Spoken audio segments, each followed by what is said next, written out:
మరొకసారి దేవునికి లెక్కలేని స్తుతి స్తోత్రాలు చెల్లిస్తున్నానండి. పోయిన మాసము ప్రత్యేకంగా మన యొక్క సంఘంలో మిషన్స్ మరి దైవ సేవకులు మరి ఆయా స్థలంలో వాళ్ళు చేస్తున్నటువంటి సేవ వినటానికి దేవుడు మనకి ఇచ్చినటువంటి ఆధిక్యతను బట్టి దేవునికి వందనాలు.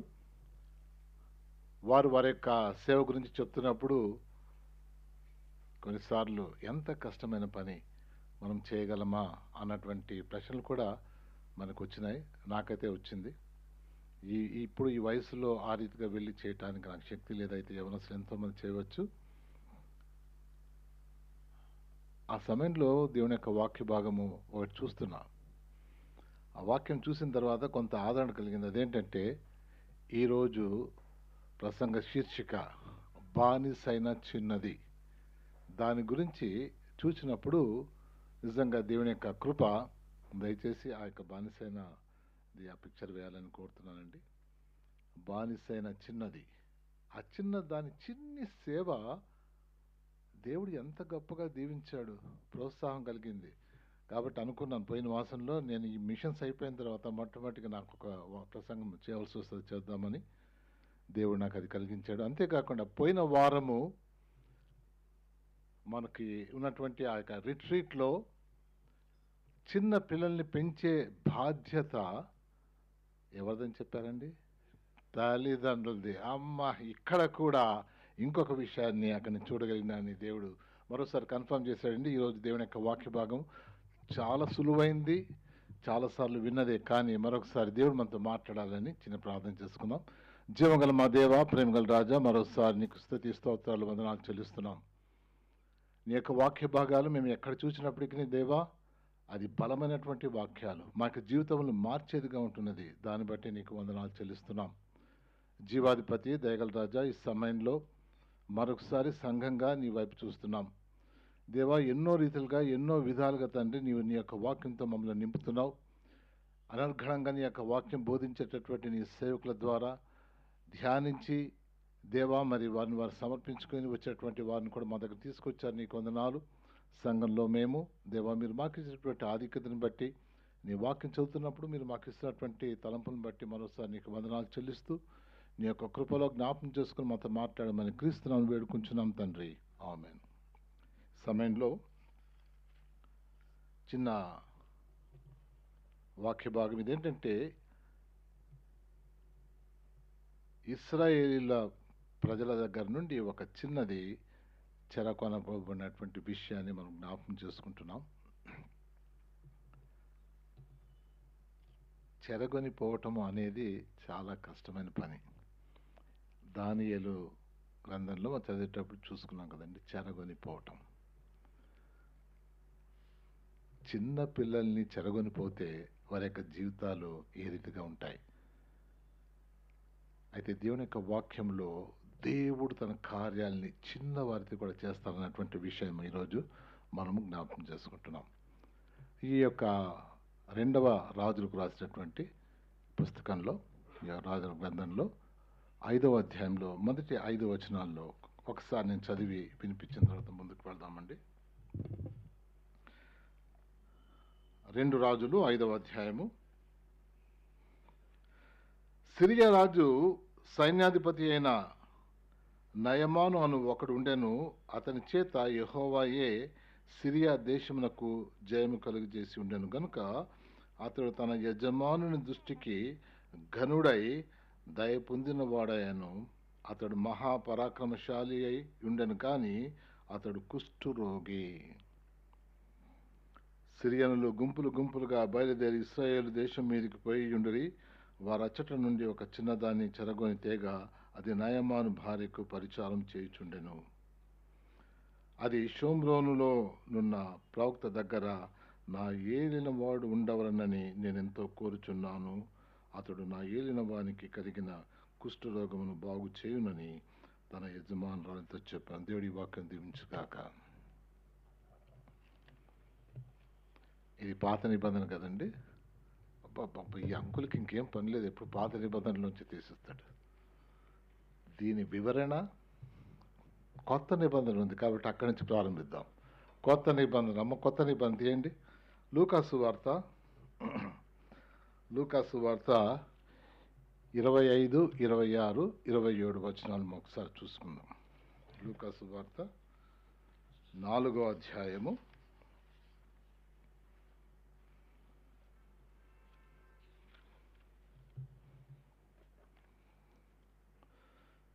25. యేసుక్రీస్తు ప్రభువారు చెప్తున్నటువంటి మాటలు. ఏలియా దినములయందు 3 ఏండ్ల 6 నెలలు ఆకాశం మూయబడి దేశమందంతటను గొప్ప కరువు సంభవించినప్పుడు ఇశ్రాయేలులో అనేక మంది విధవరాండ్రుండినను ఏలియా సీదోనులోని సారెపతు అను ఊరిలో ఉన్న ఒక విధవరాలి యొద్దకే గాని మరి ఎవరి యొద్దకును పంపబడలేదు. ఈ యొక్క స్టాటిస్టిక్స్, ఈ యొక్క ఇన్ఫర్మేషను ఎవరు చెప్తున్నారు? పాత నిబంధనలో అదృశ్యుడైనటువంటి దేవుడు తన కార్యాలు చేస్తూ నూతన నిబంధనలోనికి వచ్చేసరికి దృశ్యుడుగా యేసుక్రీస్తు ప్రభువుగా ఆయన జరిగించినటువంటి కార్యాలని డీటెయిల్స్ ఇక్కడ చెప్తున్నాడంటే మనం అక్కడ చూస్తామా? ఇక్కడ ఏమంటే ఏలియా కాలములో ఎంతోమంది విధవరాండ్లు ఉన్నారు, కానీ సారేపతు విధవరాల దగ్గరికి, అన్ని రాలైనటువంటి విధవరాల దగ్గరికి ఏలియా వెళ్ళినాడని చెప్పాడు. కనుక నూతన నిబంధనలో ఉన్నటువంటి వాటిని మనం అర్థం చేసుకోవాలంటే పాత నిబంధన గ్రంథంలో ఉన్నటువంటి విషయాలు మనం తప్పకుండా చూసుకోవాలి. తర్వాత 2వ వచనం చూడండి. ఏలియా తర్వాత 2 అంతలు దేవుని యొక్క ఆత్మ కలిగినటువంటి ఎలీషా విషయంలో, మరియు ప్రవక్త అయిన ఎలీషా కాలమందు ఇశ్రాయేలులో అనేక కుష్ఠరోగులుండినను సిరియా దేశస్థుడైన నయమాను తప్ప మరి ఎవడునూ శుద్ధి నొందలేదని నేను మీతో నిశ్చయంగా చెప్పుచున్నాను. ఇది ఒక స్టాటిస్టిక్స్.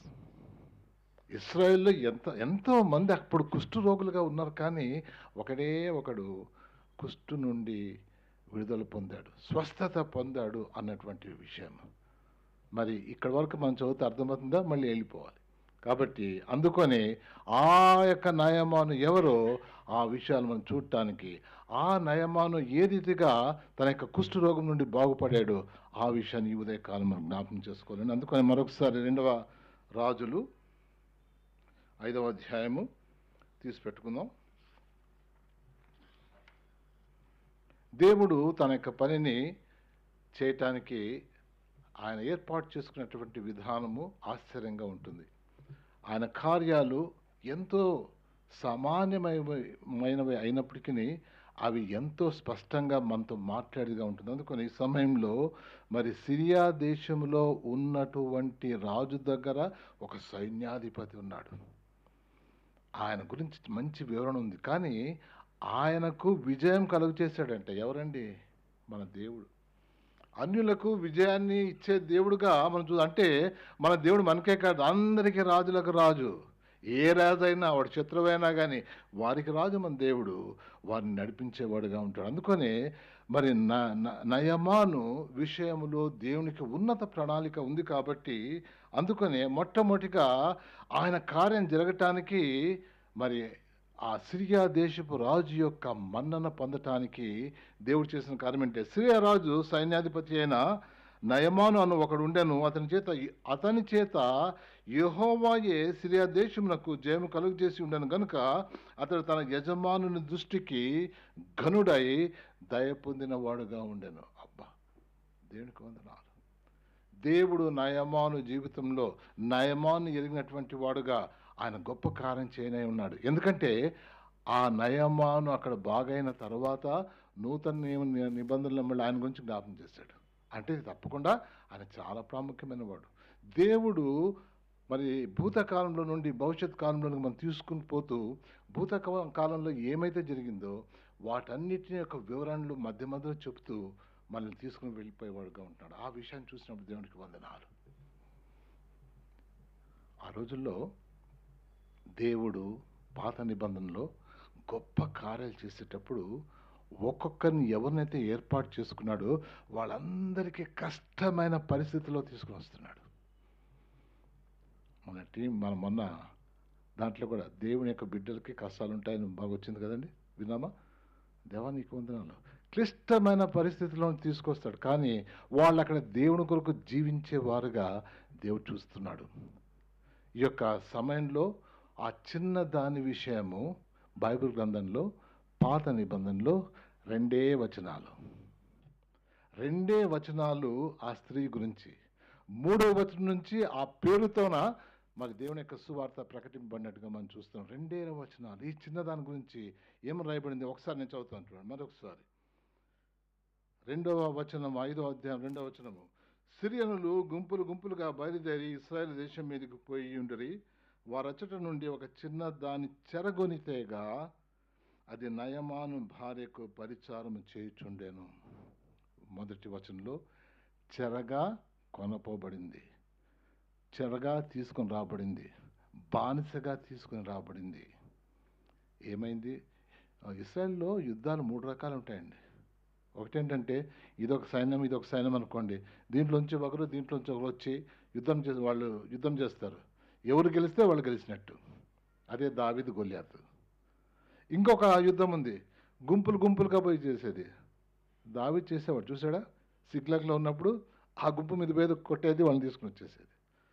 అవి గుంపులు గుంపులుగా వెళ్ళి ఆ రీతిగా జరిగినటువంటి యుద్ధం. ఇంకోటి ఉంది, హిజ్కియా మహారాజు వచ్చినప్పుడు ఆ పెద్ద సైన్య సమూహం ఆవరించి తలుపులు వేసుకుని లోపల నుండి దేవ ప్రార్థన చేశారు. అది యుద్ధం మొత్తం మీద వచ్చేదనమాట. ఆ యుద్ధాలు వేరు. ఈ మూడిట్లో ఇది రెండోది.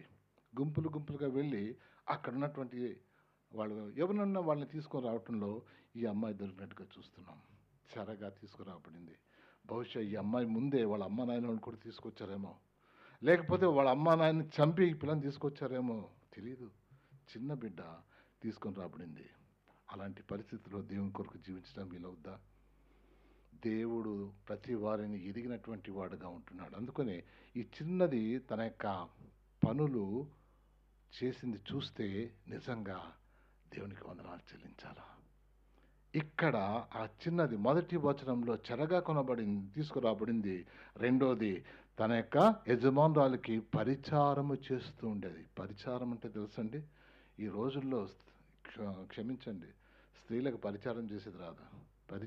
పరిచారం అంటే మొట్టమొదటిగా ఇంట్లో పనులు, ఇంట్లో ఏమేమి చేయాలా, ఎలాగ చేసేది అనేది ఈ రోజుల్లో రావటానికి చాలామంది కాఫీ పెట్టేది కూడా రాదంట కదమ్మా. హస్బెండ్లు దొరుకుతారులే, కాఫీ పెట్టించే హస్బెండ్లు ఎదురు చూస్తుంటారు ఏమ్మా.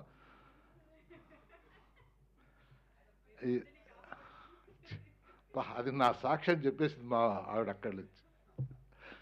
దేవునికి వందనాలు. కానీ ఆ రోజుల్లో ఇశ్రాయేలీల దినాల్లో స్త్రీలు ఆ పనులని చేసేవాళ్ళు. ఈ అమ్మాయి చాలా పరిచయం. ఇంట్లో ఎంత బాగా ఆ చెరగా తీసుకుని వచ్చినప్పటికీ ఆ మొదటి వచనంలో ఆమె పరిచారం చేసింది. ఈ యొక్క పరిచారం అట్లా చేసిందంటే ఆమె పరిచారాన్ని చూసి ఆమె మాటలు మా యజమానురాలు వినే అంతగా తన యొక్క సాక్ష్యం ఉంది. ఎంత బాగుందో, నవ్వుతూ మాట్లాడిందా, అమ్మ అదే ఇది కూడా చేస్తానమ్మా, అమ్మ ఇది చేశారా చూసారా. మరి ఆమె ఆ యొక్క పరిచారం ఎంత బాగా చేస్తూ ఉందో. మొదటి వచనంలో ఆ బిడ్డ తల్లిదండ్రులు వెనకాల ఎంత పని చేశారో చెప్పేదిగా ఉంటుంది. ఈ బిడ్డను చూసి తల్లిదండ్రులు ఎవరో చెప్పగలం. ప్రార్థన పడైనటువంటి ఒక బిడ్డను చూస్తే తప్పకుండా ప్రార్థన పరాలని బట్టి తల్లి ఉంటుంది, లేక తండ్రి ఉంటాడు. దేవా నీకు స్తోత్రాలు. ఇశ్రాయేల్ ప్రజల్లో చెడ్డ తల్లులు కూడా ఉన్నారు. జ్ఞాపకముందా? హేరోదు భార్య తన కుమార్తెను ఒక చెడ్డ పని కోసం డ్యాన్స్ చేయమని చెప్పింది, గుర్తుందా? తల్లి అండి బిడ్డలు చూపించేది చెడ్డ పనులు. ఏం తల్లివమ్మ నువ్వు? బహుభయంకరం. తల్లిదండ్రులు మీ పిల్లలు మీ చేతిలో ఉన్నప్పుడు వారిని ఎలా పెంచుతారు? ఈమె తల్లిదండ్రులు ఖచ్చితంగా బాగా పెంచారు. పోయినసారి ఇంకో దగ్గర జ్ఞాపకం చేసుకున్నాం. ఈ స్థలం నుండి వచ్చినటువంటి ఈ సీదోన్ నుండి వచ్చినటువంటి స్త్రీ పిల్లకు దయ్యం పడితే అన్నీ వదులుకొని వచ్చేసింది.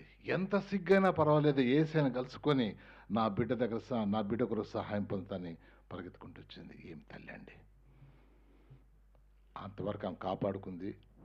అయితే ఈ తల్లిదండ్రులు ఎంత బాగా పెంచారంటే ఆమె పరిచయం చేసినప్పుడు మొదటి వచనంలో చెరగున వచ్చింది, బానిసగా వచ్చింది, అక్కడ పరిచారం చేస్తూ ఉంది. రెండవ వచనం చూద్దామండి. అది షోమ్రోనులోనున్న ప్రవక్త దగ్గర నా ఏలినవాడు ఉండవలనని నేను ఎంతో కోరుచున్నాను. అతడు నా ఏలిన వానికి కలిగిన కుష్ఠరోగమును బాగు చేయనని తన యజమానురాలతో నేను. ఈ బిడ్డ పరిచారం ఎలా ఉందంటే, అవసరమైంది ఒకటే చెప్పిందే చేయటం కాదు, అక్కడ ఉన్న అవసరతలు కూడా చూచి వాటికి కూడా సహాయం చేసే మనసు కలిగిందండి. బహుశా నయమాను బట్టలు తీసినప్పుడు అక్కడ నిలబడినప్పుడు తన యొక్క శరీరం అంతా మరి కుష్టు వ్యాధితో ఉన్నప్పుడు బాధపడింది. అందుకనే ఆమె వచ్చి చెప్తుంది కదా యజమానురాలతో, అమ్మ మన ఏలినవాడు, ఎంత పెద్ద గౌరవంగా చెప్తాను చూడండి. ఆ మాటలు ఎంత బాగున్నాయంటే, ఇక్కడ ఆమె చెప్పినటువంటి మాటలు ఏంటంటే, నా ఏలినవాడు ప్రవక్త దగ్గర నా ఏలినవాడు ఉండవలనని నేను ఎంతో కోరుకొనుచున్నాను. కోరుకోవటం ఏంటండి? శత్రువులు నాశనం అయిపోతే బాగుంటుంది, ఇంటికి వెళ్ళిపోవచ్చు అనుకోవచ్చు కదా, ఇది త్వరగా చచ్చిపోతే బయటికి వెళ్ళిపోవచ్చు అని. లేదండి, ఆయన బాగు కావాలని కోరుకుంటాను. శత్రువులను ప్రేమించేటటువంటి మనసు ఈ చిన్న బిడ్డలో ఉంది. రెండే వచనాలు ఈ బిడ్డ గురించి. చెరగని వచ్చింది, చాలా పరిచారం చేసింది. పరిచారం చేసినప్పుడు ఎంత పరిచారం చేసిందంటే, ఈమె మాట యజమానురాలు కూడా వినేంతగా ఆమె చేసింది. అందుకనండి తల్లిదండ్రులుగా మన యొక్క బాధ్యత మన యొక్క బిడ్డల విషయంలో బహు ఎక్కువగా ఉన్నది. దేవునికి వందనాలు. ఈ సంఘంలో అది గుర్తించింది. బిడ్డలకి వాక్యం చెప్పేది ప్రధానమైంది. మాకు కూడా దేవుని దయ వల్ల మరొకసారి నేను చెప్పాలి, దేవుడు ఆ భారాన్ని పెట్టారు, మంచి టీచర్స్ని ఇచ్చారు. దేవుని యొక్క వాక్యం ఎంతో స్పష్టంగా చెప్పేటటువంటిది. ఎందుకంటే అక్కడ ఆ యొక్క బిడ్డలు మరి దేవుని యొక్క సాక్షులుగా ఉంటున్నారు. రెండే వచనాలు. ఇప్పుడు ఆ బిడ్డ ఆ యజమానురాలతో చెప్పిందమ్మా, నా ఏలినవాడు అక్కడ పోవాలి. ఏమని చెప్తుంది? నా ప్రవక్త దగ్గరికి వెళ్తే ఆయన కుష్ఠరోగము బాగు కావచ్చేమో అనిందా? కుష్ఠరోగం బాగా అయిపోద్ది. అక్కడ అంతవరకు ఏమైనా కుష్ఠరోగులు బాగుపడ్డారండి? అంతవరకు కాకపోట్టారా? యేసయ్య ఏమని చెప్తున్నాడు అక్కడ? అక్కడ కుష్ఠరోగులు ఉన్నా కానీ నయమాను తప్ప ఎవరు కూడా బాగలే. మరి ఏంటి ఎట్లా చెప్పిందండి? విశ్వాసం చూడండి. ఆ చిన్న బిడ్డ అయినప్పటికీ నా దేవుడు చేయగలడు, ఈయన చూడు ఇంత మన యజమాని యొక్క కుష్ఠరోగం బాగు చేయగలడని ఆమె దాని దేవుడు చూసిందండి. చాలాసార్లు మనకు తెలియనటువంటి విషయాలు వచ్చినప్పుడు మనం దేవుడు ఎక్కడ చేస్తాడని అనుకుంటున్నాం. ఇక్కడ చూడండి, ఆ చిన్న బిడ్డ ద్వారా మనం నేర్చుకునేది ఏంటంటే, అంతవరకు ఎవడు కుష్ఠరోగం బాగు కాలేదు. యేసయ్య చెప్తున్నాడు నూతన నిబంధనలో. మరి ఆమె చూసి ఆయన దగ్గరికి వెళ్తే ఈయన బాగుపడతాడని చెప్పింది. అంతేనండి. దేవుని యొక్క సువార్త నాకు అక్కడ వచ్చిన ధైర్యం. నీవు నీ బిడ్డలు నీవు సాక్ష్యం కలిగి ఉంటే నీ సాక్ష్యమే దేవుని యొక్క సువార్తను ప్రచారం చేసేదిగా ఉంటుంది. ఇంకా ఆ తర్వాత చూడండి, ఆ యొక్క వేవ్స్ ఎలాగపోయినాయి. ఒకసారి 3వ వచనంలోకి వెళ్ళిపోదాం. అక్కడి నుంచి అంటే ఇక్కడ 4వ వచనం. నయమాను రాజు వద్దకు పోయి ఇశ్రాయేలు దేశపు చిన్నది చెప్పిన మాటలను అతనికి తెలియచేయగా. ఈమె ఎవరితో చెప్పింది? యజమానురాలతో చెప్పింది. అంతే. అక్కడ నుంచి యజమానురాలు నయమానుతో చెప్పింది. నయమాను పోయి వాళ్ళ రాజు దగ్గర చెప్పాడు. వాళ్ళ రాజు దగ్గర నుండి అది మారిపోయింది. ఎలా మారిపోయింది? మన ఇంట్లో పనిచేస్తుందే అమ్మాయి చెప్పింది, వాళ్ళ దేశం ప్రవక్త దగ్గర మీరు వెళ్తే బాగైపోతారు. అవునా? రాజు దగ్గరికి వెళ్ళాడు. అధికారి అక్కడికి వెళ్ళాడు. దేవుడు ఆయన మార్గాన్ని ఎట్లా సరళం చేశాడు? ఆ రాజు దయ పొందినటువంటి వాడు ఎంత బాగా సిద్ధం చేశాడు కదండి. వచ్చాయ్యా, ఒక బిడ్డ చెప్పింది అక్కడికి వెళ్తే బాగుంటుంది. సరే నేను సిద్ధం చేస్తాననేసి ఆయనక పత్రిక రాయించాడు.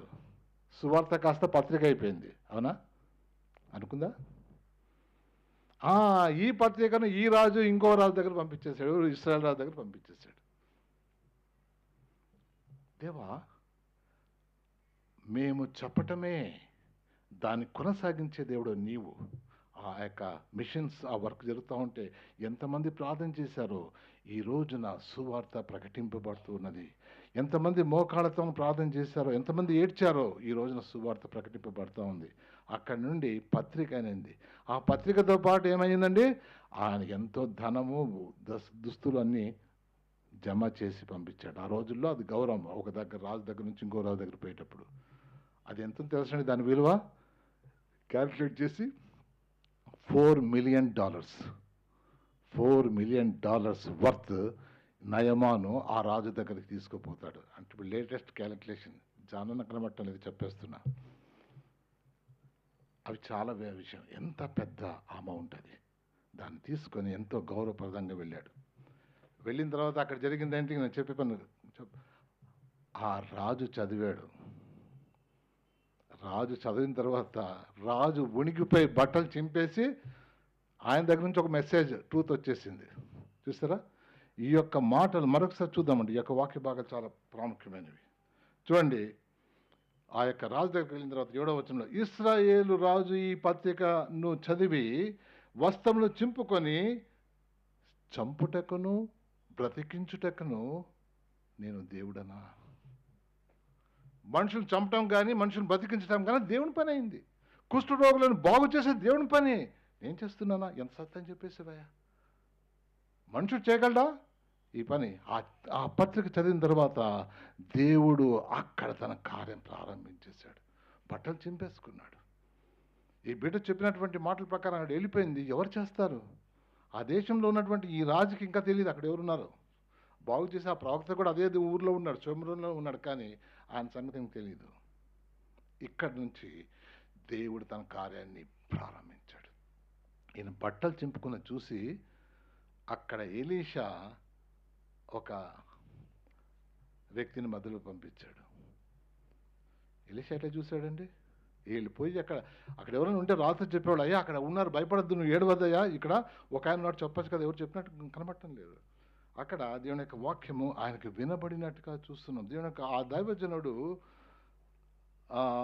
అక్కడ ఆ సేవకుడు ఒకడు ఆయన దగ్గరికి వచ్చి చెప్పినట్టుగా వినబడినట్టుగా అప్పుడు రాజు దగ్గర వర్తమానం పంపించాడు, అయ్యా ఆ యొక్క వ్యక్తిని నా దగ్గర పంపించు అంటే దేవుడు ప్రారంభించిన దాన్ని ఆయన పూర్తి చేస్తున్నాడు. అక్కడి నుంచి ఎలీషాతో దేవుడు మాట్లాడితే, ఎలీషా అయ్యా నా దగ్గర పంపించు.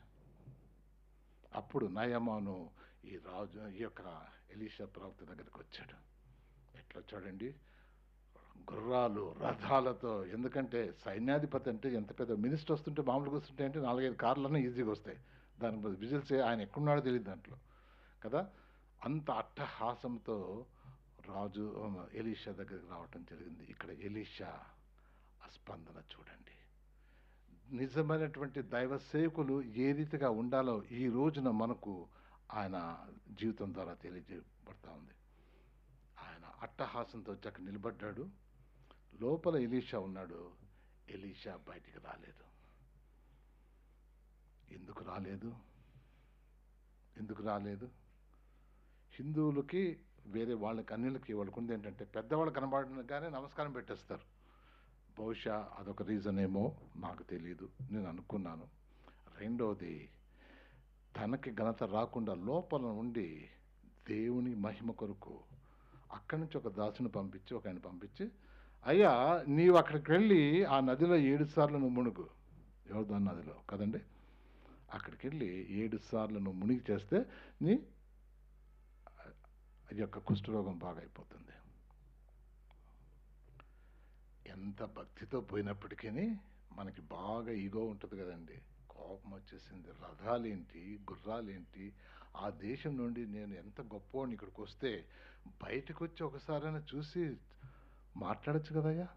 నాకున్నటువంటి ఈ యొక్క దాని మీద ఆయన చేతులు ఉంచి టిట్టి అనేస్తే టక్కను బాగా అయిపోతే ఎంత హాయిగా ఉండేది. ఇదేం బయటకు రాలేదు.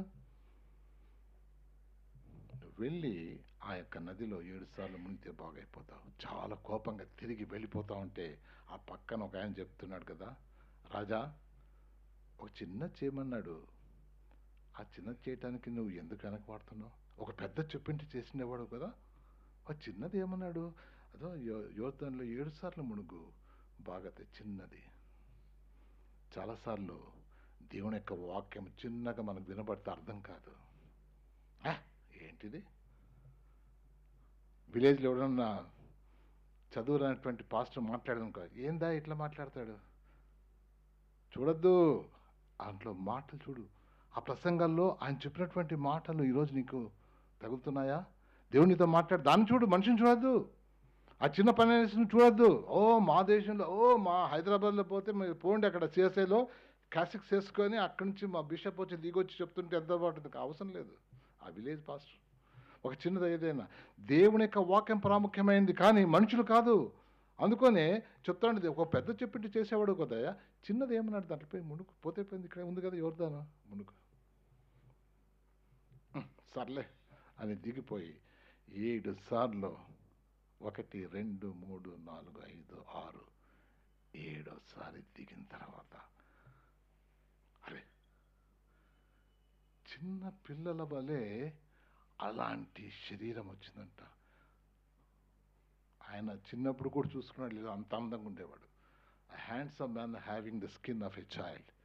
అంత చక్కటి వ్యక్తి చిన్న బిడ్డల ఆ యొక్క చర్మము ఆ యొక్కది వచ్చినప్పుడు ఎంత అందంగా తయారైపోయాడో చూసుకున్నాడు. ఆయన గర్వమంతా అణిగిపోయింది.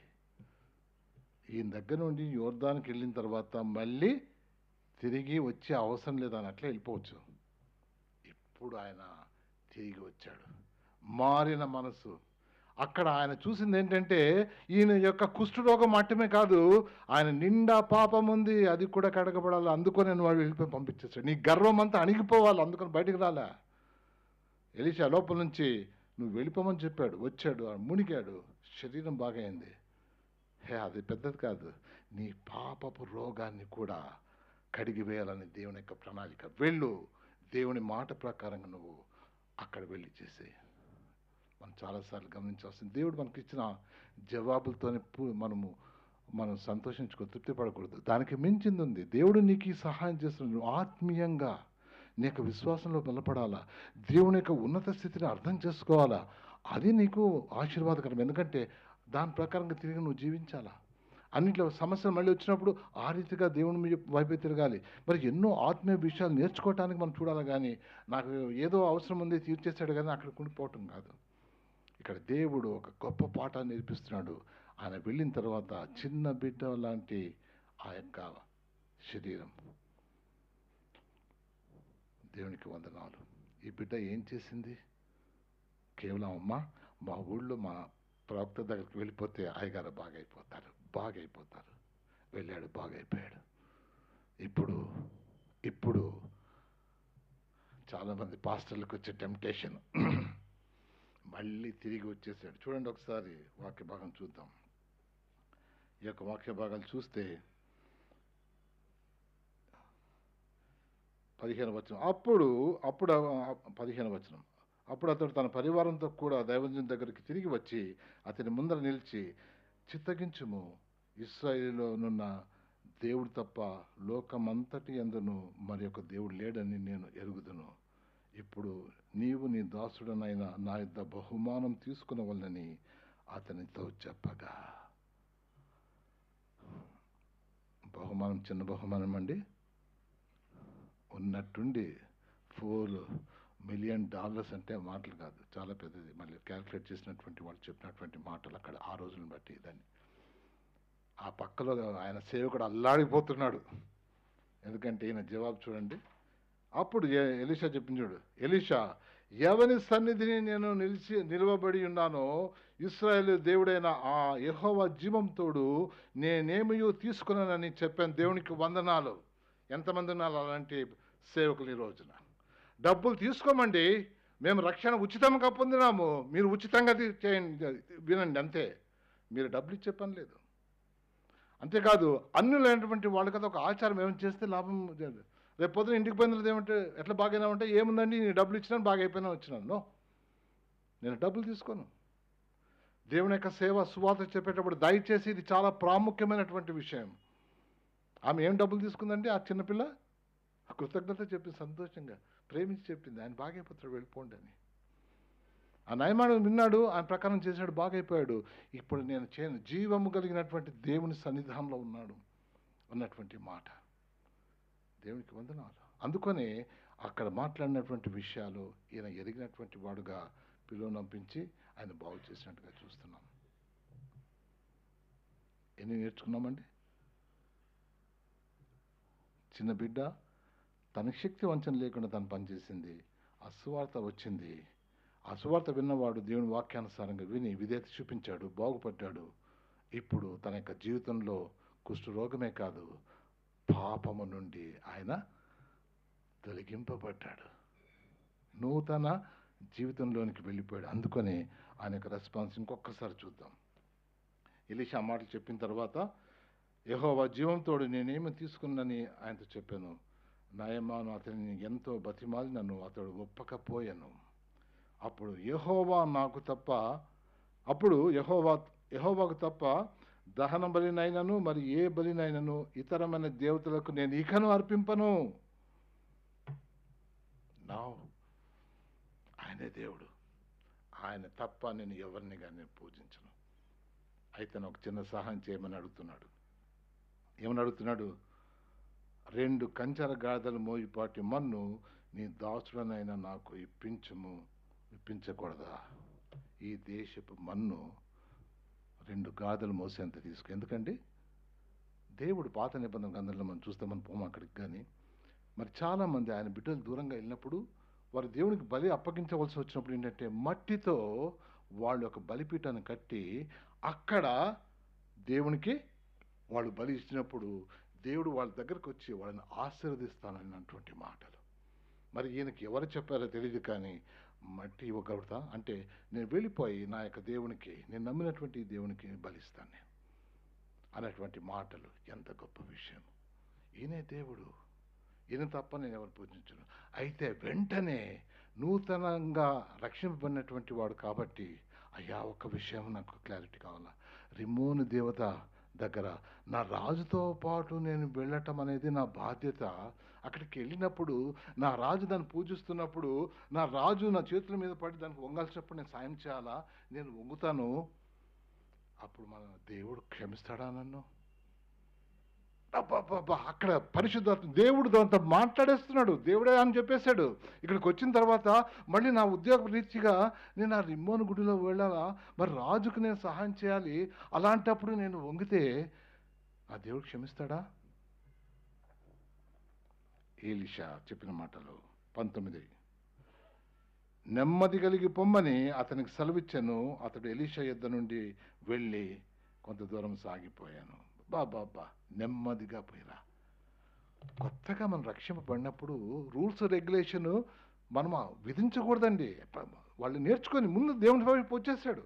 మనం ఇప్పుడు దిగగానే దేవుడిని నమ్ముకున్నామంటే అది తీయండి ఇది తీయండి, దయచేసి ఆపండి. దేవుడు సమయం ఇస్తాడు, ఆ సమయంలో వాళ్ళు చేసుకుంటాడు. ఈయన మట్టి తీసుకున్నాడు చేస్తాడు, కానీ ఈయన ఉద్యోగం ఇది. If you are a security officer, IAS officer, you have to take care of the temple. ఒకవేళ టెంపుల్ దగ్గర పోతే నేను చేయనని లేదు, you have to do, you have to obey the government. కాబట్టి ఇక్కడ కూడా ఎలీషా ఏం చెప్పలేదు, నువ్వు వెళ్ళు, దేవుడు నీకు కృప చూపించును కాక. తన హృదయంలో మార్పు, నేను వంగినా కానీ నా హృదయంలో నేను దాన్ని పూజించటం లేదు, నేను నా దేవుడినే పూజిస్తున్నాను. మరి దేవుడు క్షమిస్తాడు. ఎందుకు క్షమించాడు? నీ హృదయంలో ఉన్న దేవుడు చూసేవాడుగా ఉన్నాడు. ఎన్ని విషయాలండి. ఈయన గొప్ప అధికారి అయినటువంటి వాడు. అందుకనే దాన్ని జ్ఞాపకం చేసుకోవటానికి లూకాసు వార్తలో అంతమంది ఉన్నప్పటికీ ఒకడే స్వస్థుడయ్యాడు, అది ఈయన. ఇక్కడ కూడా కదండి, ఏసై చేసినప్పుడు కూడా 10 మందిని బాగు చేస్తే ఎంతమంది బ్యాక్ వచ్చారండి? ఒకరే వచ్చాడు. వాడు కూడా అన్యుడంట. ఏంటో మరి క్రైస్తవులు దేవుడిని నమ్ముకోవటం చాలా కష్టమైపోయింది. బయట వాళ్ళు చాలామంది వస్తున్నారు ఈ రోజున. Every year I remember, every year 1 million Muslims are coming and embracing the Lord Jesus Christ. Every year, 5 years back this, every year 1,25 lakhs of people, Christians, they are leaving the faith and going out into the world. 1 crore Muslims, they are embracing the Lord Jesus Christ. ఏంటండి ఈ తేడా? ఆ దేవుని యొక్క మాటలు మనం వినటం చాలా ప్రాముఖ్యమైనది. కాబట్టి ఈ సమయంలో దేవుడు చెప్పింది ఏంటంటే, ఈ యొక్క ఎవాంజలిజం అనేది మొట్టమొదటిగా నీ ఒక వేసుకొని దాంట్లో నిలబడి నువ్వు, దేవా ఈ వాక్యము ఎవరికి కాదు నాకే, నేను నీ దగ్గర ఉన్నానా అని ఒకవేళ నువ్వు చూసుకోగలిగితే, ఆ చిన్న బిడ్డ వలె నీ సాక్ష్యము నీ ఎదుటి వాడిని చెప్పినప్పుడు దానిని కొనసాగించే దేవుడే. మనతో ఏం పనిలే. అమ్మాయి దగ్గరకు వచ్చి ఆయన ఏం చేశాడు, ఏం మనకి ఇంకేం రాయబడిందా, ఏం చెప్పాడు అక్కడికి వెళ్ళిన తర్వాత ఆశ్చర్యపోయి ఉంటుంది ఆ అమ్మాయి కూడా. దేవా, మా దేవుడు అంత మంచి దేవుడయ్యా, మరి ఏం చెప్పింటుందో. ఓ ఆ యజమాని రాళ్ళు తీసుకుని ఈ పీటలు తీసుకుని ముద్దు పెట్టుకుంది, అమ్మ ఎంత మంచి పని చేసేవే, మా హస్బెండ్ ఎప్పుడు చూడలేదని. అవన్నీ దేవుడు రాయడు.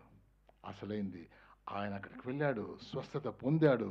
తను ఇప్పుడు కేవలం కుష్ఠరోగం కాదు, తన గర్వం పోయింది, తన పాప స్వభావం పోయింది, దేవుడు క్షమించేశాడు. నూతన వ్యక్తిగా తిరిగి రావడానికి జరిగింది ఒక చిన్న దాని యొక్క సాక్ష్యాన్ని బట్టి. కాబట్టి ఈ యొక్క ఉదయకాలం కూడా మెసేజ్ కూడా చిన్నదే. అక్కడ పోయి 7 సార్లు మునగమన్నాడు కదా, చేయాలా.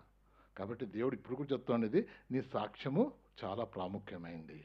నీ బిడ్డల విషయంలో నువ్వు బాధ్యత తీసుకోవాలి. దేవుని వాక్యానుసారంగా నువ్వు ఇలా చిన్నదైనా పెద్దదైనా నువ్వు వింటే దేవుడు తన కార్యాలు చేసేవాడుగా ఉంటున్నాడు. కాబట్టి ఈ యొక్క ఉదయకాలం మరొకసారి దేవుడు ఒక చిన్న దాని సాక్ష్యం ద్వారా మనతో మాట్లాడుతున్నాడు. ఆమెకి ఏం జరిగిందో తర్వాత తెలియదు, కానీ ఒకరోజు ఆమెనైతే కలుస్తాం చెట్టు మీటని. మనకన్నా పెద్దదే ఉంటుంది అనుకున్నప్పుడు తెలియదు. అక్కడ ఎట్లా పరలోకంలో ఎలాగుంటుందో ఊహించలేము, అన్ని ఆశ్చర్యమే. కాబట్టి దేవుడు మరొకసారి అలాంటి సాక్ష్యం, మన సాక్ష్యమే, మన జీవితమే చాలా ప్రాముఖ్యమైనది. మన జీవితం ద్వారా సువార్త పోవాలి, కానీ ప్రసంగాలు చేసేదాని కన్నా మన యొక్క జీవితం ద్వారా కావాలి. మరొకసారి మన సంఘంగా దేవా మమ్మల్ని మేము సమర్పించుకుంటున్నాం. ఆ చిన్న బిడ్డ దేవా ఎంతో తన శత్రువును కూడా ప్రేమించి ఎంత చక్కటి వాక్యం ఆయన్ని నీ యొక్క బిడ్డల దగ్గర పంపించింది. గొప్ప మార్పుతో ఆయన తిరిగి వచ్చాడు. మా జీవితాన్ని కూడా అట్లా చేయమని ఒకవేళ చెప్తే దేవుడు ఆ రీతిగా నడిపించే దేవుడుగా ఉన్నాడు. ప్రార్థన చేసుకుందామండి.